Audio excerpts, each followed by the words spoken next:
бастадым. Сәлем, сәлем бәріне. Жылы сөздер әр күнде, сәлемдесу жақсы әдеп.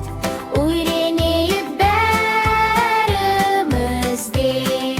Ата әжі күлімдейді, сәлеміме қуанады.